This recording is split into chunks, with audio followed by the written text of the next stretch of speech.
El título de este mensaje: la fe no es fe hasta que es lo último que te sostiene. Amén. ¿Y cuántos estamos de acuerdo que la fe nuestra tiene que ser probada? Podemos decir que tenemos fe en Dios, pero si nuestra fe no es la fe de la Biblia, hermanos, tarde o temprano esa fe en la que hemos depositado nuestra confianza se va a tambalear y nosotros hasta podemos perecer. Amén. Esta palabra fe, de alguna manera, está integrada a la existencia de la humanidad, especialmente en la vida de aquellas personas, individuos que dicen creer en Dios. Sin embargo, esta palabra tiene diferentes significados, dependiendo de los individuos que dicen tener fe. Pues la fe de la que muchos hablan está basada en objetos, está basada en personas. Aún sabe que hay gente que pone la fe en lugares. Si no, ¿por qué la fe? ¿Por qué gente hace peregrinajes a algunos determinados lugares del planeta Tierra? Es porque creen que ahí hay bendición, es porque creen que ahí van a encontrar a Dios. Entonces la fe depende de dónde usted la ha puesto. Amén. Y esto es bastante importante, porque el tener fe nos lleva a poner nuestra confianza ya sea en algo o en alguien. Y esto de que nosotros pongamos nuestra confianza en algo o en alguien, lo hacemos porque hemos probado que nos ha dado un resultado positivo o que esa persona es digna de nuestra confianza. Por eso es que nosotros depositamos la fe en algo o en alguien. Amén. Nos ha dado resultados, en otra palabra. Pero a la luz de la palabra de Dios, y esto es muy importante que nosotros examinemos a la luz de la palabra de Dios lo que es fe. Y a la luz de la palabra de Dios, fe es creer que Dios es veraz. Fe es creer que en Dios no hay mentira, que en Él no hay variación. Y esto, hermanos, cuando hablamos de que en Dios no hay variación, quiere decir que Dios nunca cambia.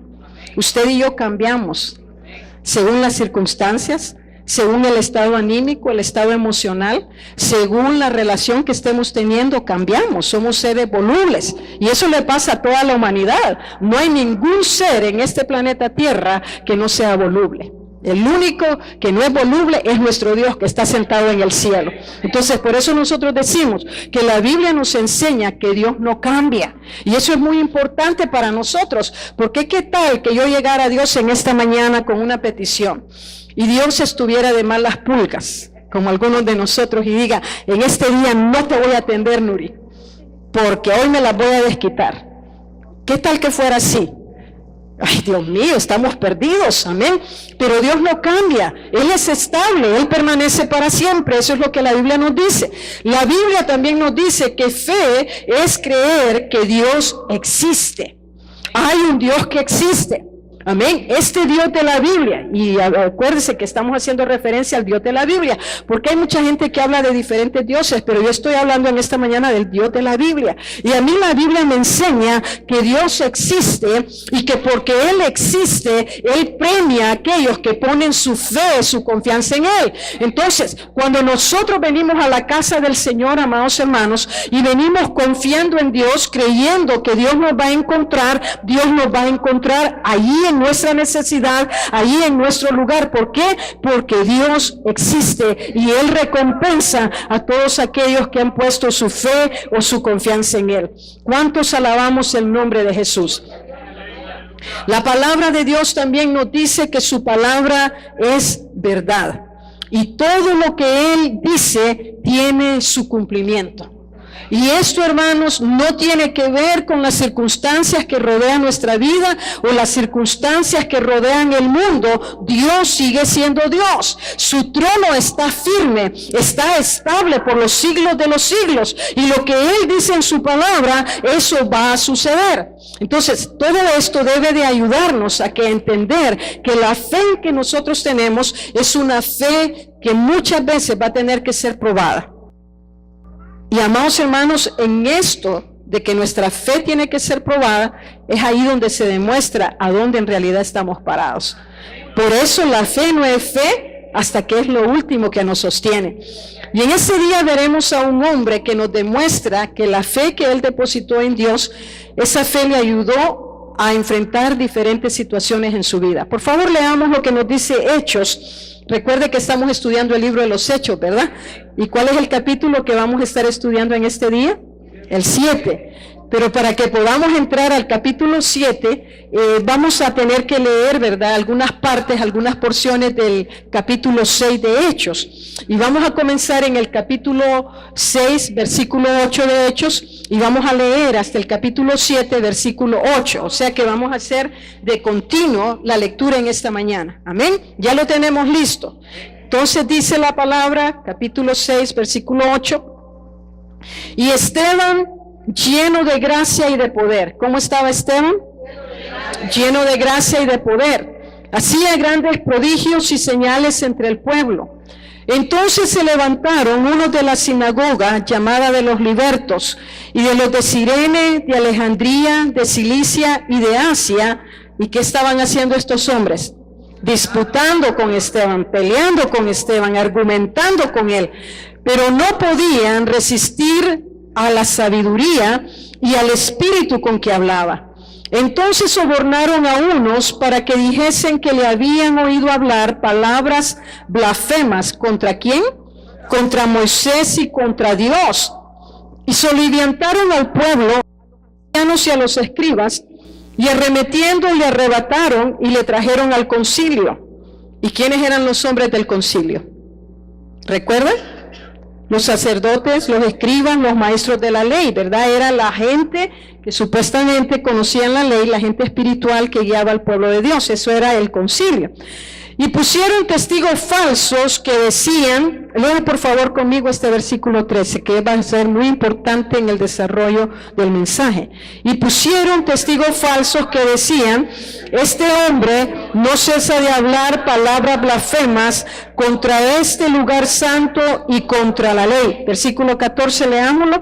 Pues le hemos oído decir que ese Jesús de Nazaret destruirá este lugar y cambiará las costumbres que nos dio Moisés. Esos eran los cargos que los judíos que se levantaron contra Esteban y el concilio, el Sanedrín, hacían contra él. Versículo 15 dice, entonces todos los que estaban sentados en el concilio, al fijar los ojos en él, vieron su rostro como el rostro de un ángel. Capítulo 7, versículo 1, el sumo sacerdote dijo entonces, ¿es esto así? Y él dijo, ¿quién dijo? Esteban.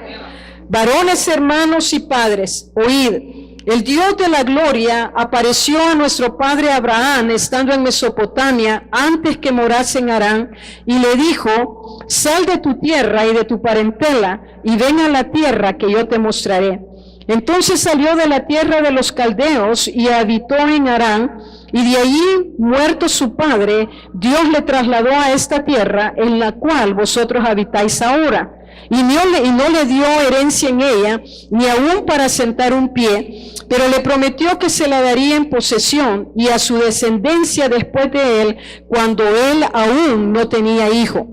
Y le dijo Dios así, que su descendencia sería extranjera en tierra ajena, y que los reducirían a servidumbre y los maltratarían por 400 años, mas yo juzgaré, dijo Dios, a la nación de la cual serán siervos, y después de esto saldrán y me servirán en este lugar.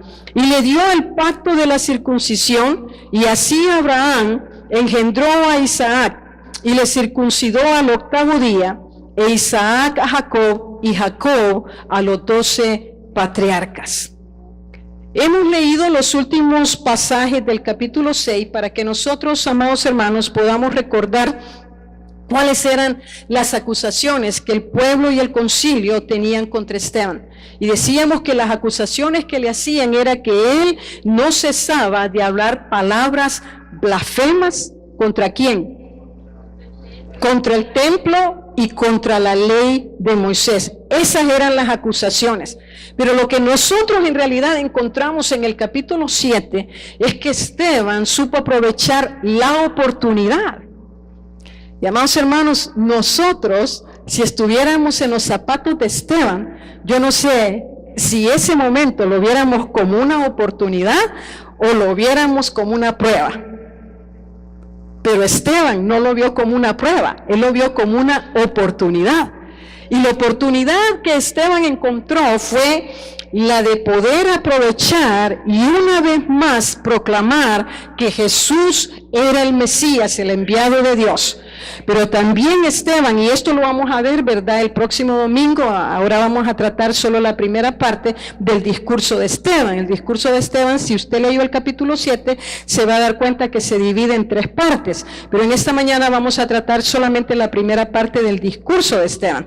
Pero al final del capítulo vamos a encontrar que Esteban también aprovecha la oportunidad para confrontar a los judíos religiosos y hacerles ver que ellos siempre habían resistido la persona del Espíritu Santo a través de toda la historia del trato de Dios para con Israel.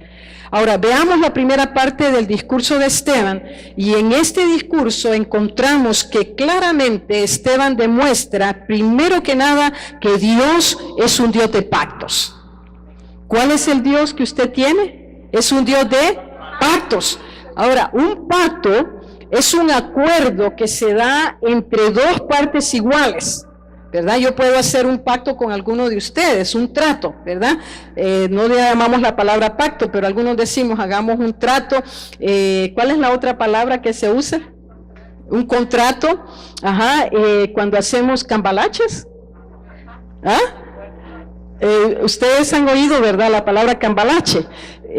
Yo te doy algo, tú me das algo. En otras palabras, viene a ser lo mismo como un pacto, un trueque, ¿verdad? Vamos a hacer algo, yo te doy, tú me das. Y si tú haces esto, yo te voy a dar esto. Entonces eso viene a ser un pacto. Algunos lo definieron como un contrato.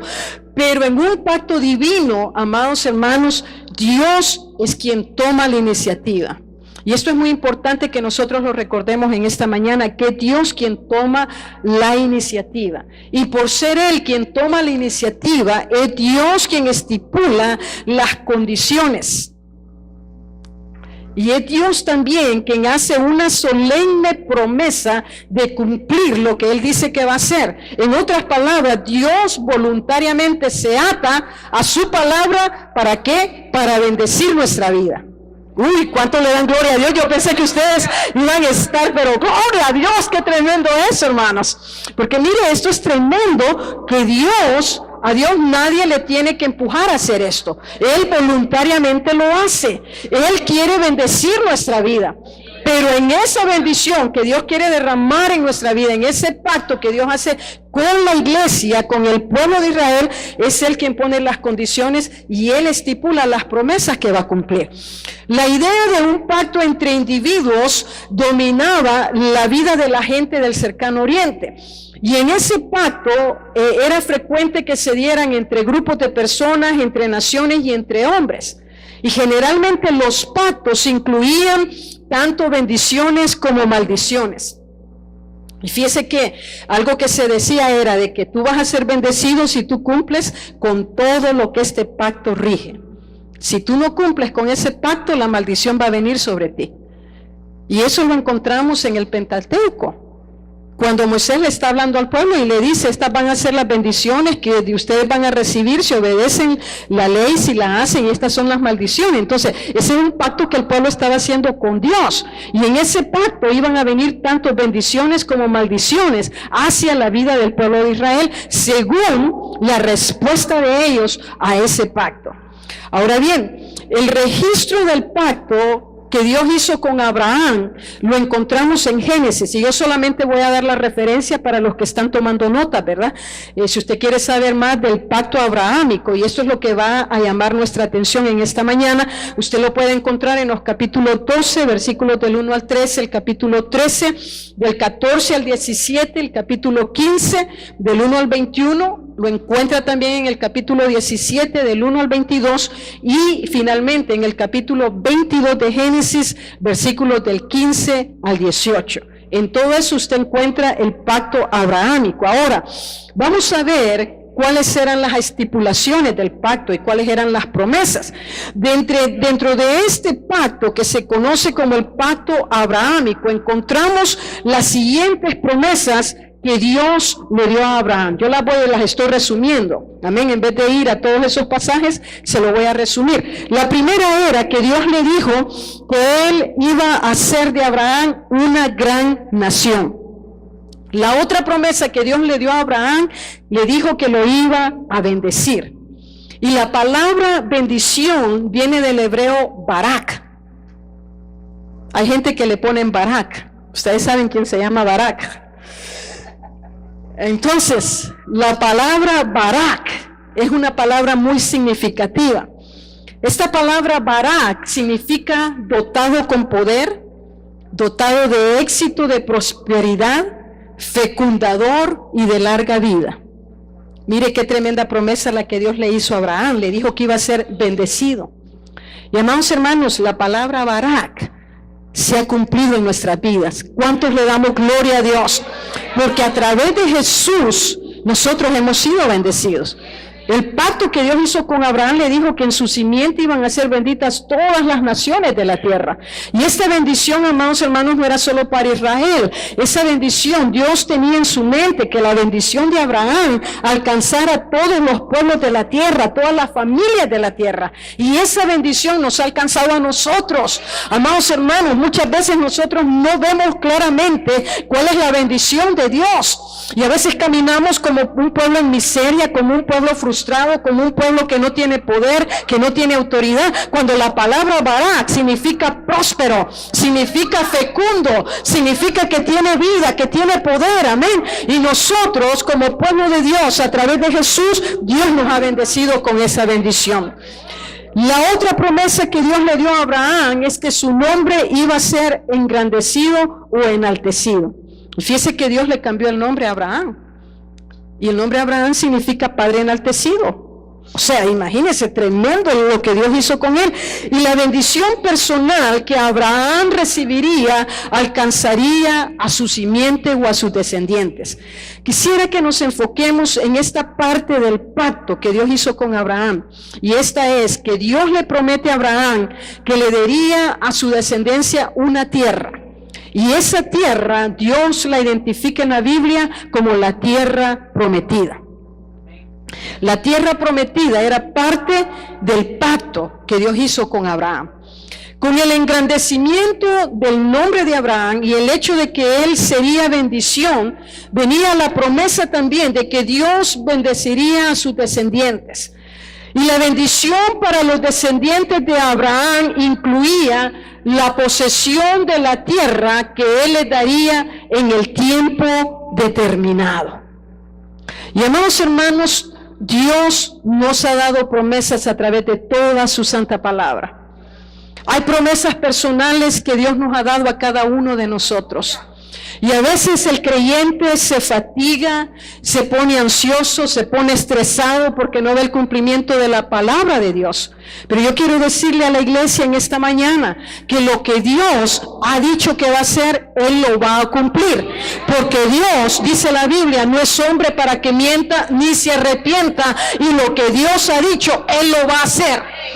No importa que se oponga quien se oponga, no importa que usted enfrente oposición, no importa que el enemigo se levante contra usted, Dios va a cumplir su promesa, pero será en el tiempo de Dios.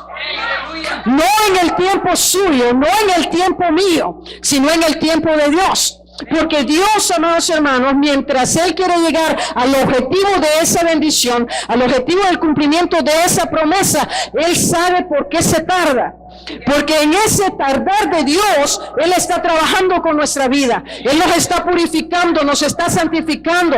Él nos está puliendo, Él nos está cambiando. Él nos está dejando ver las áreas en nuestra vida que necesitan cambios radicales.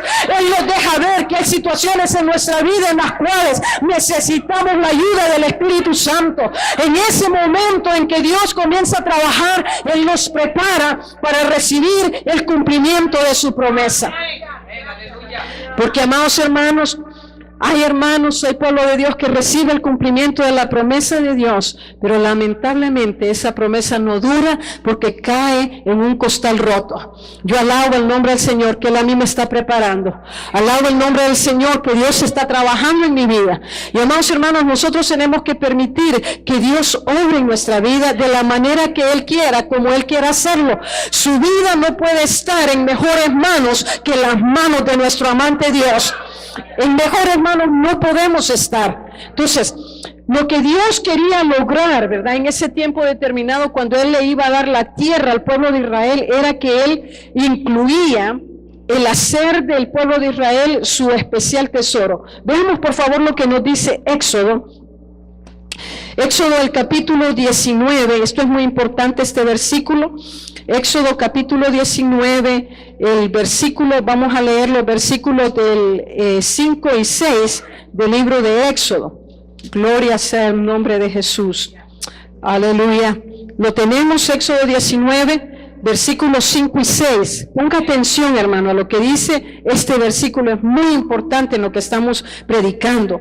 Ahora pues, si diereis oído a mi voz, ¿a quién le está hablando Dios? Al pueblo de Israel, amén. Ahora pues, si diereis oído a mi voz y guardareis mi pacto. ¿Cuál pacto? El pacto que Dios le había dado a Abraham, amén. Vosotros seréis mi especial tesoro sobre todos los pueblos, porque mía es toda la tierra. Y vosotros me seréis un reino de sacerdotes y gente santa. Estas son las palabras que diréis a los hijos de Israel. Entonces, lo que Dios estaba estipulando era que Israel iba a ser especial tesoro, iba a ser una posesión muy especial delante de Dios, un tesoro que Él iba a cuidar con mucho amor, con mucho empeño, con mucho cuidado. Y además de que ellos iban a ser el especial tesoro de Dios, Israel se convertiría en un reino de sacerdotes. Eso quiere decir que ellos iban a ser los representantes de Dios aquí en la tierra. ¿Para qué? Para guiar a las naciones al conocimiento de Dios.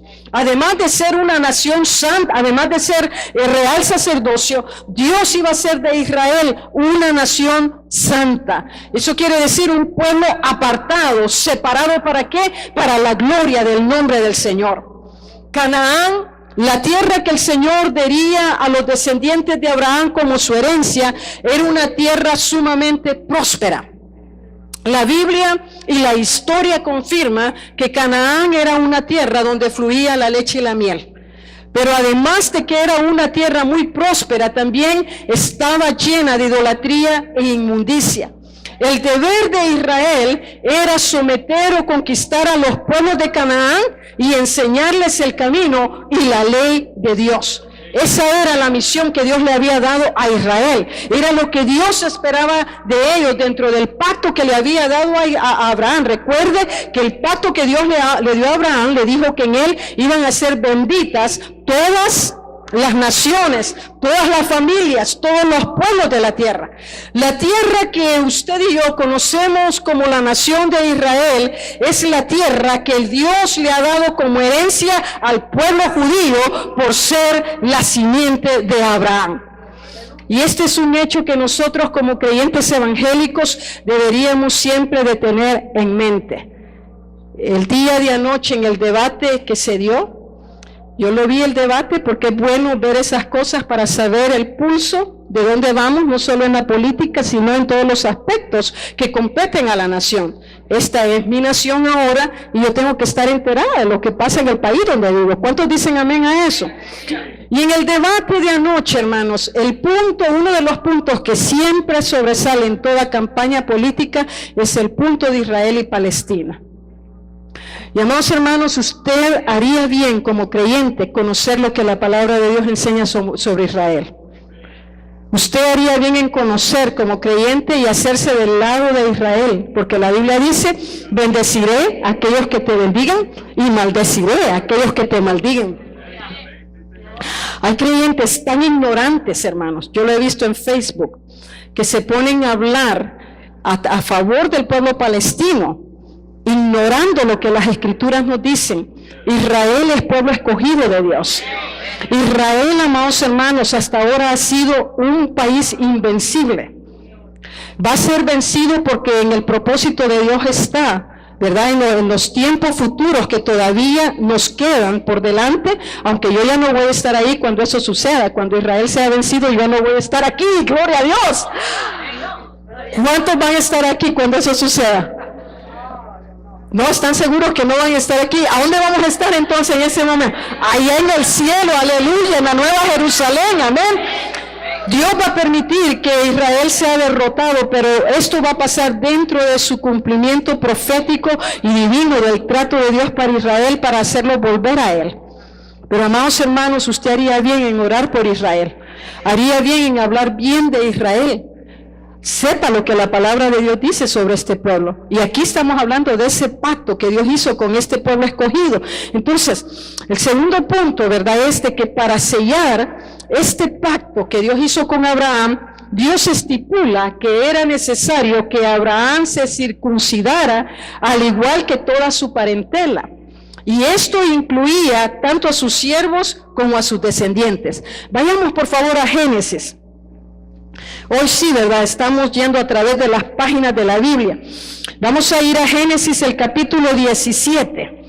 Y este pasaje, hermanos, es sumamente impresionante.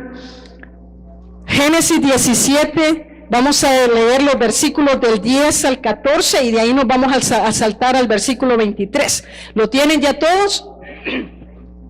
Dice el versículo 10, este es mi pacto, que guardaréis entre mí y vosotros y tu descendencia después de ti.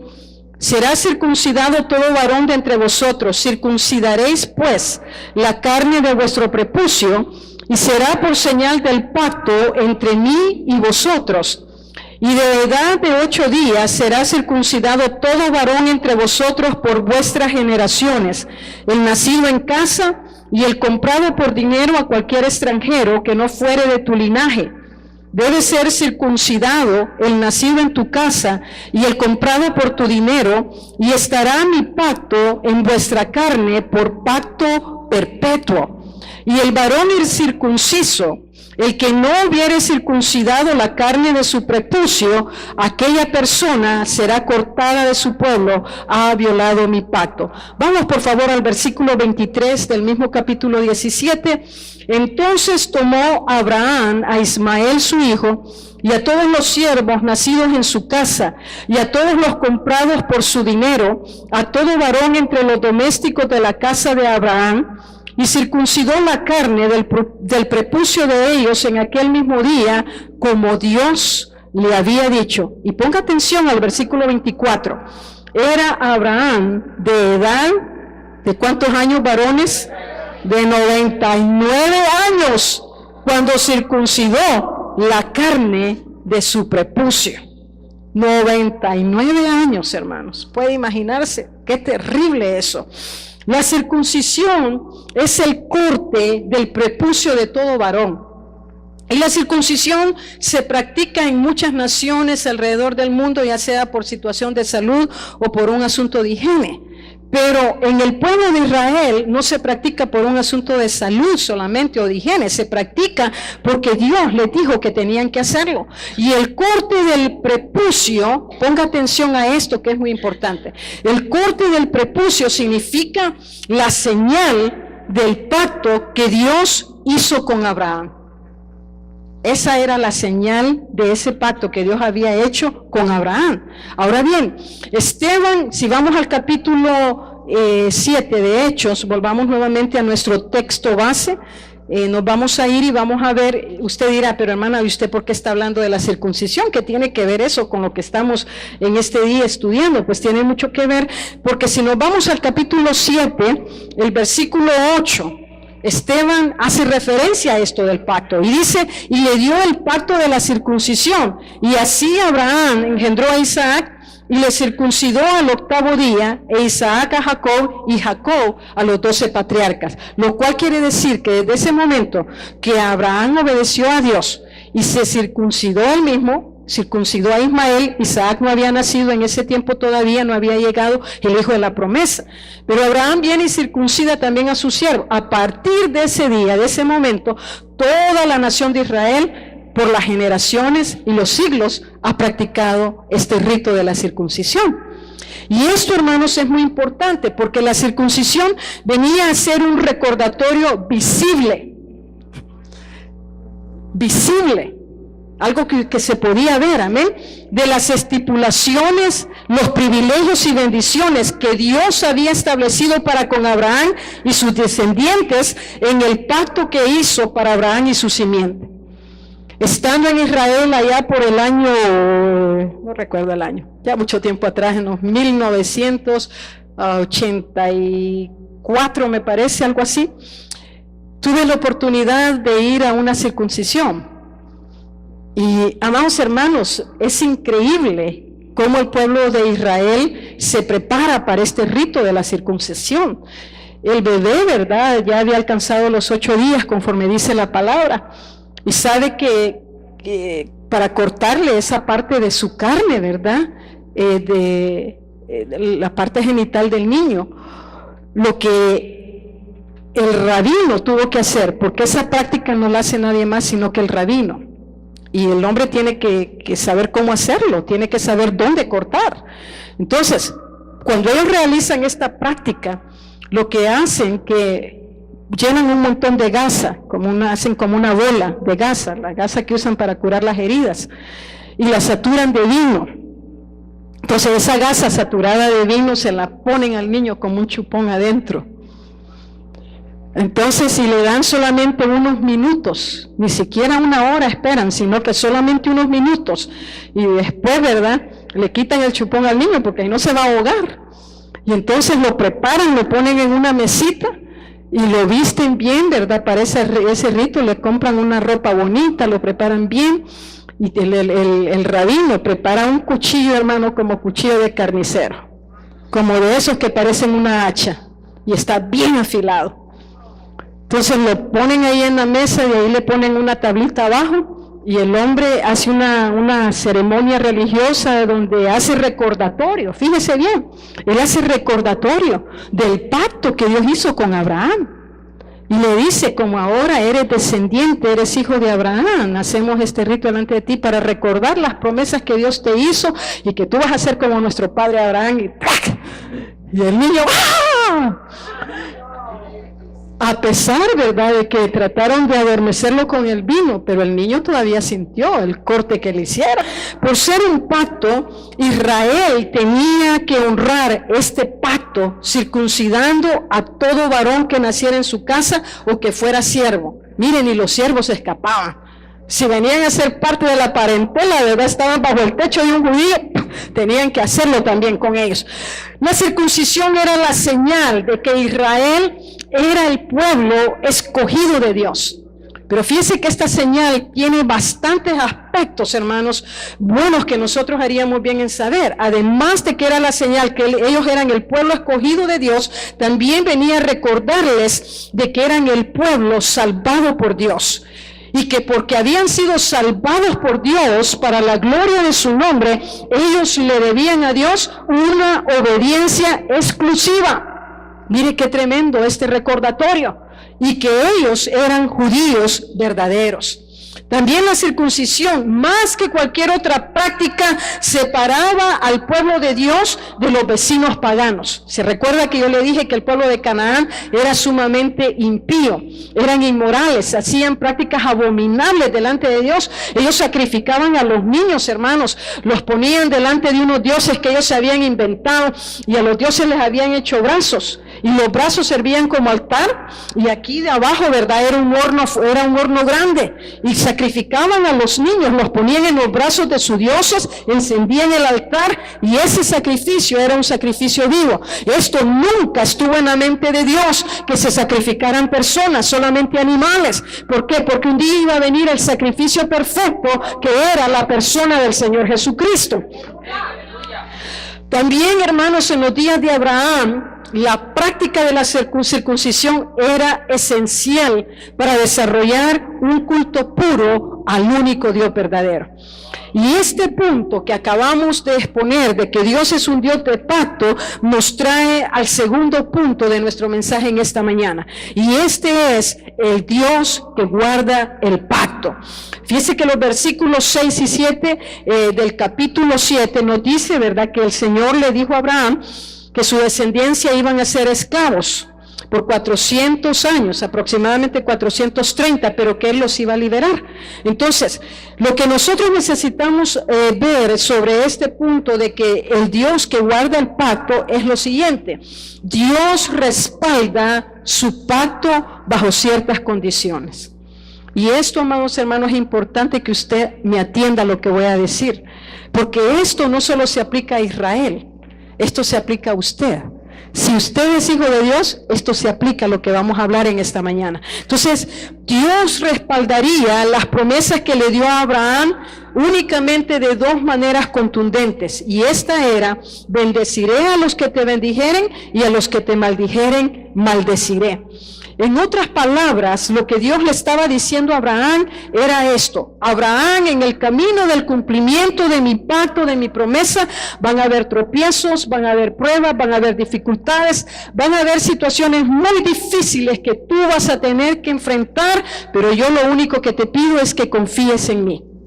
Lo que Dios le estaba diciendo a Abraham era: no te preocupes de todo lo que vas a tener que atravesar en este camino conmigo. Tú encárgate de creerme y de obedecerme, que yo me encargaré de cumplir lo que te he dicho.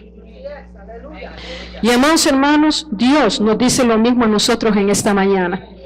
Su responsabilidad y la mía no es saber cómo Dios me va a mandar de aquí al punto B donde me quiere llevar.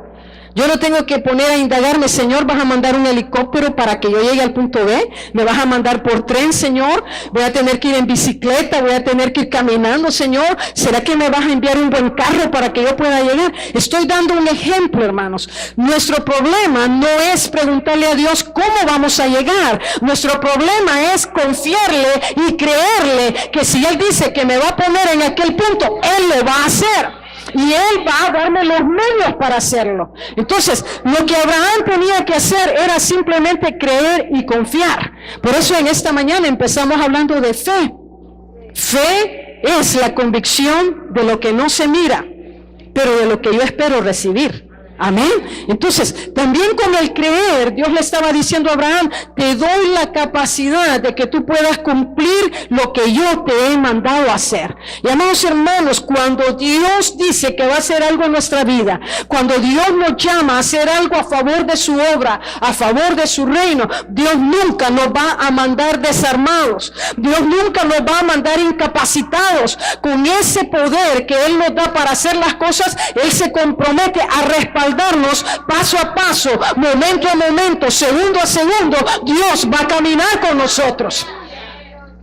Y esto es muy importante, porque a veces en nuestro caminar con Dios, en nuestro servir a Dios, nos sentimos inútiles, nos sentimos incapaces. No crea, yo muchas veces me he sentido así delante del Señor y he tenido que irme de rodillas y hasta lloro diciéndole: Señor, ayúdame, me siento tan inútil, tan incapaz, no sé qué hacer. Y qué bueno sentirnos así, para que nuestra dependencia no sea de nosotros, sino que sea de Dios. Gloria sea el nombre de Jesús. Entonces, Dios le estaba diciendo a Abraham: yo te voy a respaldar. Entonces, nuestra responsabilidad no es averiguar cómo, dónde. Ese es el problema que muchos creyentes tienen, que quieren todos los detalles. Y yo he aprendido en este caminar con Dios que Dios no da detalles.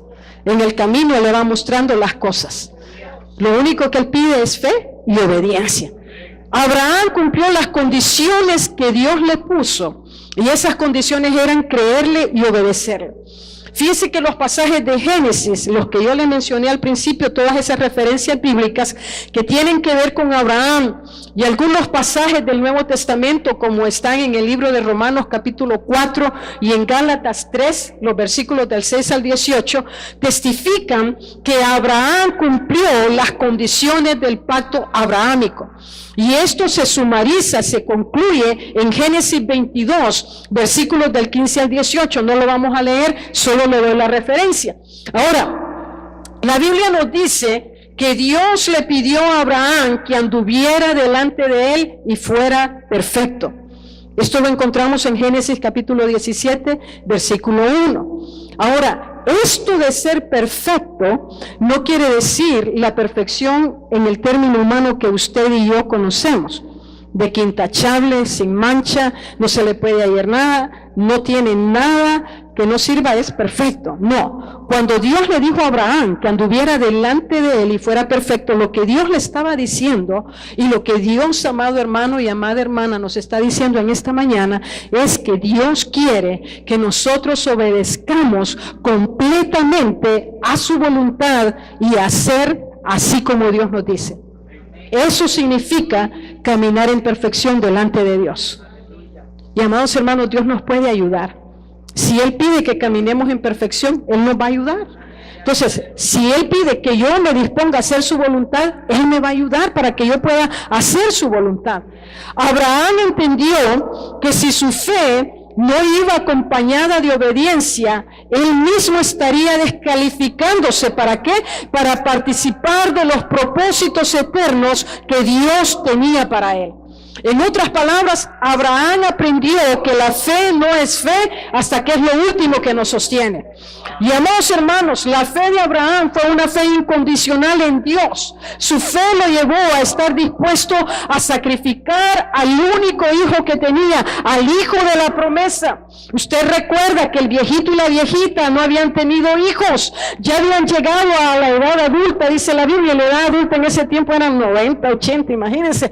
Habían llegado a esa edad. No tenían heredero, no tenían hijo, pero Dios le había prometido que le iba a dar un hijo. Abraham creyó en esperanza contra esperanza, porque humanamente ya era imposible. La viejita ya hasta había dejado de menstruar, amados hermanos. Entonces era imposible que la señora pudiera tener al hijo. Tenía que ser una intervención divina, tenía que ser Dios en acción, cumpliendo la palabra que le había dicho a Abraham, de que en él le iba a dar un heredero y a través de él iban a ser benditas todas las naciones de la tierra.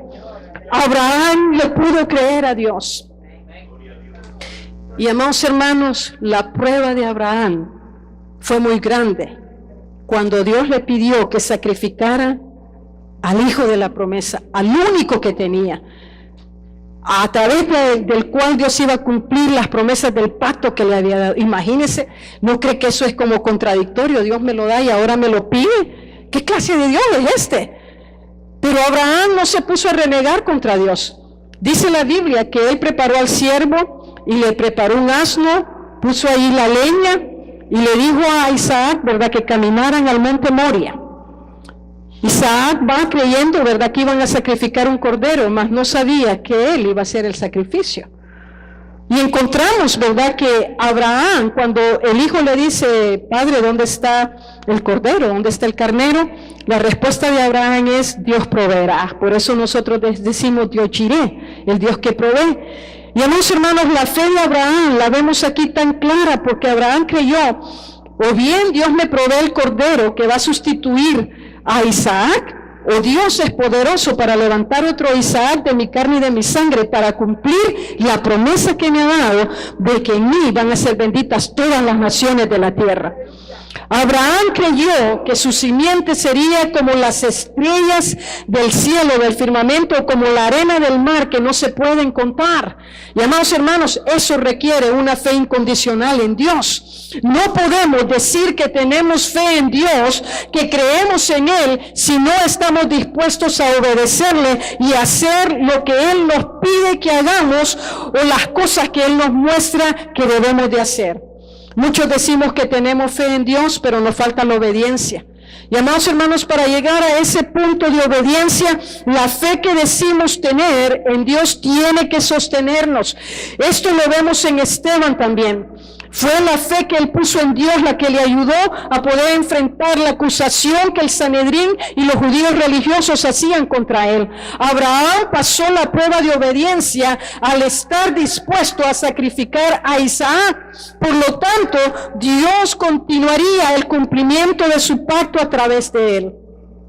Dios llamó el pacto que hizo con Abraham un pacto perpetuo. Y esto usted lo encuentra en Génesis 17:7, lo leímos anteriormente. Sin embargo, este pacto podía ser violado por los descendientes de Abraham, y si esto sucedía, Dios no estaba más obligado a cumplir las promesas que Él le había dado a través de ese pacto. O sea, hermanos, lo que esto quiere decir es que si nosotros obedecemos a la palabra, Dios se compromete a bendecirnos. Así es. Mire, hay mucha gente que dice, ¿verdad? No, yo creo en Dios. Yo le hablo a Dios. Dios me puede bendecir. Dios me bendice porque yo le pido. Dios le bendice por misericordia, para traerlo al camino de la fe, para que sea salvo. Pero Dios no está en obligación de bendecir a nadie. Y esta es parte del pacto que Dios hizo con Israel, y esas mismas condiciones o cláusulas del pacto se aplican a la iglesia. Lamentablemente el pueblo de Israel no pudo cumplir con el pacto que su padre Abraham había hecho con Dios, pues ellos no dieron la medida de fe y obediencia que Dios esperaba de ellos. En vez de ser entre los pueblos de Canaán una fuerza atrayente al único Dios verdadero, ellos se contaminaron con los dioses de los cananeos y dejaron de ser un pueblo santo y apartado para Dios. Continuando con nuestro texto de Hechos capítulo 7, nosotros encontramos en lo que leímos, los versículos del 1 al 8, a un pueblo judío sumamente religioso que conocía la ley de Moisés, pero desconocían la obediencia. Pues si ellos hubieran conocido la obediencia a Dios, ellos nunca hubieran permitido que Jesús, el Hijo de Dios, fuera crucificado. Amados hermanos, nosotros, al igual que los judíos del tiempo de Esteban, podemos venir al templo, podemos leer las escrituras, podemos saberlas de memoria y hasta enseñarlas a los que no conocen a Jesús. Pero si en nuestra vida no tenemos la fe de la que la palabra de Dios nos habla, esa fe que nos lleva a rendir todo lo que involucra mi vida, precisamente porque Dios es Dios, porque Dios es santo y poderoso, y por ser Dios santo y poderoso, yo tengo que humillarme delante de Dios con una actitud de sumisión y obediencia. Amados hermanos, cuando nos sometemos a Dios en sumisión, no cuestionamos las cosas que Dios nos dice, hacemos lo que Él nos dice. Fíjese que cuando Dios le dijo a Abraham que se circuncidara y circuncidar a sus hijos, ¿qué dice la Biblia que hizo? Inmediatamente lo hizo. Él no anduvo cuestionando, no se puso a pensar, pero me va a doler, ya tengo 99 años y me estás pidiendo esto. Él no puso a pensar en eso. Y hermanos, nosotros nos hace falta eso. Muchas veces Dios va a llevarnos por un camino de dolor. Hermanos, someterse delante de Dios es doloroso. Duele someterse, duele dejar de hacer las cosas que Dios nos pide de hacer, duele obedecer a la voluntad de Dios, especialmente cuando Dios nos pide que nos desprendamos de lugares, de personas, de seguridad, de afectos. Duele, amados hermanos, pero para que nuestra fe pueda estar cimentada en las promesas de Dios, es necesario, aun si tenemos que llorar, aun si nos duele, es necesario decirle: Señor, ayúdame que yo pueda pasar por este camino. La fe que decimos tener en Él puede ser fe, pero no es la fe de la que Dios nos habla en su santa palabra, porque la fe que Dios habla en su palabra, es una fe que me lleva a consagrarme, es una fe que me lleva a entregar a Dios. Así como Dios le pidió a Abraham que entregara a su Isaac, Dios a cada uno de nosotros nos está pidiendo cosas que tenemos que entregar. Tener fe en el Dios de la Biblia requiere que caminemos en obediencia, y para caminar en obediencia delante de Él, amados hermanos, muchas veces vamos a tener que negarnos a nosotros mismos y estar dispuestos, si fuera necesario, a morir a nosotros mismos. La fe no es fe hasta que es lo último que nos sostiene. En conclusión, en la respuesta que Esteban le da al pueblo y al concilio religioso de Jerusalén, encontramos claramente que Dios es un Dios de pactos. Es un Dios que toma la iniciativa. ¿Para qué? Para bendecirnos, para prosperarnos, para ayudarnos, para beneficiarnos. Sin embargo, aunque es Él quien hace la iniciativa, Él espera que caminemos en el camino que Él ha trazado y nos sujetemos a sus demandas. Nuestra razón humana siempre rechazará el camino de Dios, porque nuestra mente finita no puede comprender que en el camino de la obediencia y la sujeción a Dios y su palabra está la verdadera existencia del ser humano. Fuera de él, el hombre y la mujer no pueden encontrar completa satisfacción en la vida. Por eso el proverbista dijo que el principio de la sabiduría era el temor a Jehová. Y el profeta Jeremías dijo que no se jactara el hombre de su poder o de su fuerza, sino en conocer a Dios. La verdadera fe está en conocer a Dios a través de Jesucristo, su Hijo, a quien Él envió para restaurarnos a una comunión quebrantada. Esa comunión quebrantada por nuestros pecados, Dios hizo provisión a través de Jesús, el enviado de Dios, el Mesías. Así como Dios bendijo a Abraham y a su simiente, Dios quiere bendecir nuestras vidas. Lo único que Él espera es que nosotros estemos dispuestos a caminar en fe y en obediencia.